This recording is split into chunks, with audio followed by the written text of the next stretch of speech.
j'imagine que vous avez cliqué sur la vidéo pour savoir qui se cache derrière le masque du bonhomme 7 heures, ou plutôt sous son chapeau.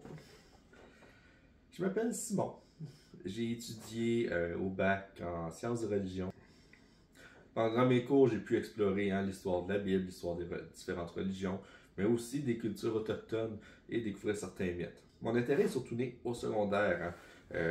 Bon, j'étais un peu la tête à claque de l'école et je me réfugiais là où les brutes ne se rendent pas, la bibliothèque de l'école. Là où j'ai lu de nombreux mythes et de nombreuses légendes de différentes cultures. J'ai commencé par les cultures grecques, donc Zeus, Hercule, l'Odyssée, l'Iliade. Donc, c'est ce qui m'a amené un intérêt pour les cultures de légende. Avec le temps, la culture québécoise m'a intéressé et je réalise quand on parle de culture québécoise dans les médias et même chez nos politiciens, on parle de langue, d'histoire, de notre patrimoine. Mais notre patrimoine, c'est pas juste l'église qui se trouve au coin de la rue chez vous. Le patrimoine, c'est aussi tous nos mythes, toutes nos légendes qui sont exclusives ici. On va remarquer qu'il y a des monstres qui existent dans d'autres pays qui n'ont pas les mêmes sources qu'au Québec. Donc, ça fait également partie de notre patrimoine et c'est un patrimoine que je trouve qu'on perd de plus en plus au Québec et qu'on oublie.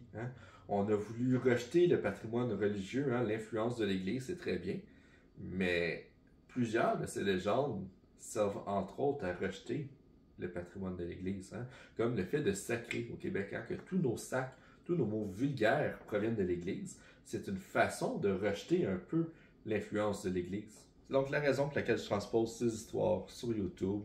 C'est question de faire perdurer les mémoires et la culture québécoise. Et peut-être que si vous venez de l'extérieur du pays, la faire prospérer. Je vais vous montrer un peu mon décor. Donc, on a le drapeau du Québec qui a été récupéré dans une église. En fait, le poteau avec la fleur de lys au sommet a été récupéré dans une église. Mon père, qui est ébéniste, vous ne voyez pas à l'écran, a fait un magnifique pied. Je vais vous montrer, je vais vous filmer ça. Un magnifique pied également en fleur de lys. Si on va derrière, c'est beaucoup d'outils de référence qu'on va retrouver. Donc, les mythes, plusieurs mythes et légendes. Donc, ici, j'ai deux versions pour enfants. J'en ai un ici, Les créatures fantastiques du Québec, d'Adrienne Perrault, qui est un de mes auteurs préférés. J'en ai un ici qui est peut-être un peu plus théorique, un peu plus traditionnel, un peu plus lourd pour certains, Les grandes légendes du Québec, de plusieurs auteurs.